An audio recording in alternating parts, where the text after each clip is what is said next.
Iran Israel America യുദ്ധത്തിൽ Iran ചുവട് മാറ്റുന്നു എന്ന് വേണം പറയാൻ. ഇതുവരെയും അടിക്ക് അടി എന്ന നിലയിലായിരുന്ന ഇറാൻ ഒന്നുകൂടി ആക്രമണം വ്യാപിപ്പിക്കാൻ പോകുന്നു എന്നതാണ് IRGC എയ്റോസ്പേസ് കമാൻഡറുടെ വാക്കുകൾ സൂചിപ്പിക്കുന്നത്. അമേരിക്ക ഇസ്രായേൽ ആഭിമുഖ്യമുള്ള ഗൾഫ് രാജ്യങ്ങളിലെ കമ്പനികളെ ആക്രമിക്കാൻ ഒരുങ്ങുകയാണ് ഇറാൻ ഇപ്പോൾ. അത്തരം കമ്പനികളിൽ ജോലി ചെയ്യുന്ന തൊഴിലാളികളോട് ഒഴിഞ്ഞു പോകാൻ ആവശ്യപ്പെട്ടിരിക്കുകയാണ് ഇറാൻ. തൊഴിലാളികൾ അമേരിക്കക്കാരോ ഇസ്രായേലികളോ ആയിരിക്കില്ല കൂടുതലും എന്നതിനാൽ അവർക്ക് അത്യാപത്ത് സംഭവിക്കാതിരിക്കുക എന്ന ലക്ഷ്യമുണ്ടെങ്കിലും അതിനും വലിയ യുദ്ധലക്ഷ്യം അതിന് പിന്നിലുണ്ട്.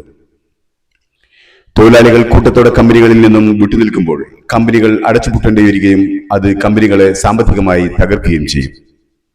അമേരിക്കയും ഇസ്രായേലിനെയും ഇതുവഴി നേരിട്ട് യുദ്ധം ചെയ്യാതെ സാമ്പത്തികമായി തോൽപ്പിക്കാനാകും.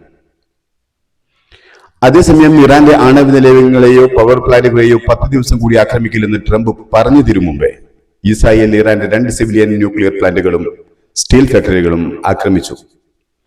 ഇതിനെതിരെ ഇറാൻ വിദേശകാര്യമന്ത്രി പ്രതികരിച്ചത് ഇസ്രായേൽ കനത്ത വില നൽകേണ്ടി വരുമെന്നാണ്. അതേസമയം ഇറാന്റെ റവല്യൂഷണറി ഗാർഡ് കോർപ്സ് പറഞ്ഞത് ഇസ്രായേൽ തീക്കൊള്ളി കൊണ്ടാണ് കളിക്കുന്നത് എന്നാണ്. അതിനിടെ ഇറാൻ ഇസ്രായേൽ അമേരിക്ക യുദ്ധത്തിൽ ഹൂത്തികൾ ഇപ്പോൾ പങ്കുചേർന്നിരിക്കുന്നു. യുദ്ധം തുടങ്ങിയ ശേഷം ഹൂത്തികൾ ആദ്യമായി ഇസ്രായേലിലേക്ക് മിസൈൽ അയച്ചിരിക്കുന്നു. ഇപ്പോൾ യുദ്ധം തുടങ്ങിയ ശേഷം യമനിൽ നിന്നുള്ള ആദ്യത്തെ മിസൈൽ വിക്ഷേപണമാണിത്. ഇറാനെതിരെയുള്ള നീക്കങ്ങൾ തുടർന്നാൽ തിരിച്ചടിക്കുമെന്ന് ഹൂത്തികൾ മുന്നറിയിപ്പ് നൽകിയിരുന്നതാണ്. മുന്നറിയിപ്പ് നൽകി മണിക്കൂറുകൾക്കുള്ളിൽ ഹൂത്തികൾ മിസൈൽ ആക്രമണം നടത്തുകയും ചെയ്തു. ഹൂത്തികൾ യുദ്ധത്തിലിറങ്ങുന്നത് ചെങ്കടലിലെ കപ്പൽ ഗതാഗതത്തെയും മിഡിൽ ഈസ്റ്റിലെ സമാധാനത്തെയും സാരമായി ബാധിക്കും. ഇതിനോടകം തന്നെ ലബനനിലെയും ഇറാഖിലെയും സായുധ സംഘങ്ങൾ ഈ സംഘർഷത്തിന്റെ ഭാഗമായി കഴിഞ്ഞിട്ടുണ്ട്. ലബനനിലെ ഹിസ്ബുള്ളയും ഇസ്രായേൽ സേനയും തമ്മിൽ ലബനനിൽ കനത്ത ഏറ്റുമുട്ടൽ തുടരുകയാണ്.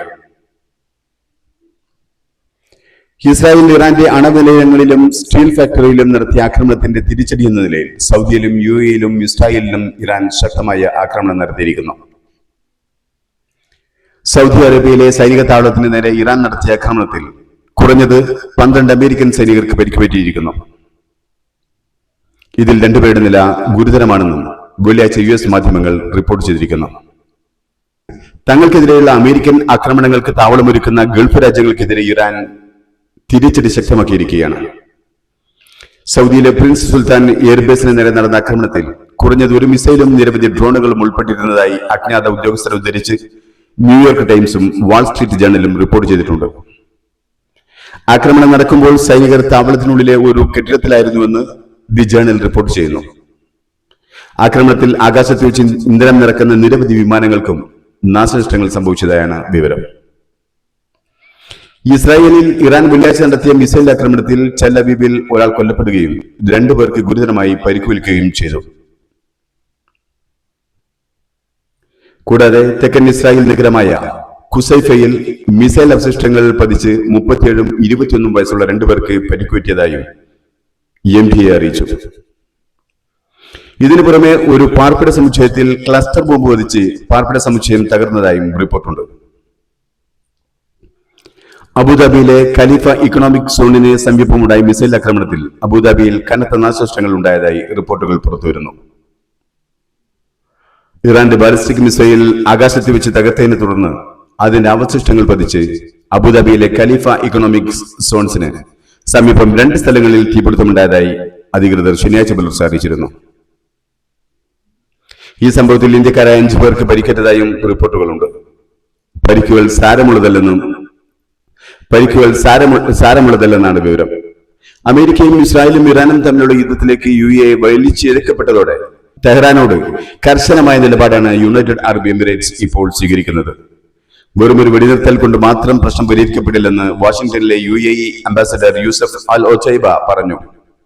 വാൾ സ്ട്രീറ്റ് ജേർണലിലെ തന്റെ ലേഖനത്തിൽ അദ്ദേഹം ഇപ്രകാരം എഴുതി: ഇറാന്റെ ആണവശേഷി, മിസൈലുകൾ, ഡ്രോണുകൾ, അവ പിന്തുണക്കുന്ന ഭീകര സംഘങ്ങൾ, അന്താരാഷ്ട്ര കപ്പൽ പാതകൾ തടസ്സപ്പെടുന്ന രീതി എന്നിവ ഉൾപ്പെടെയുള്ള ഭീഷണികളെ പൂർണ്ണമായും ഇല്ലാതാക്കുന്ന ഒരു നിർണായകമായ അന്ത്യമാണ് ഈ യുദ്ധത്തിനുണ്ടാകേണ്ടത്, അല്ലാതെ കേവലം ഒരു വെടിനിർത്തലല്ല.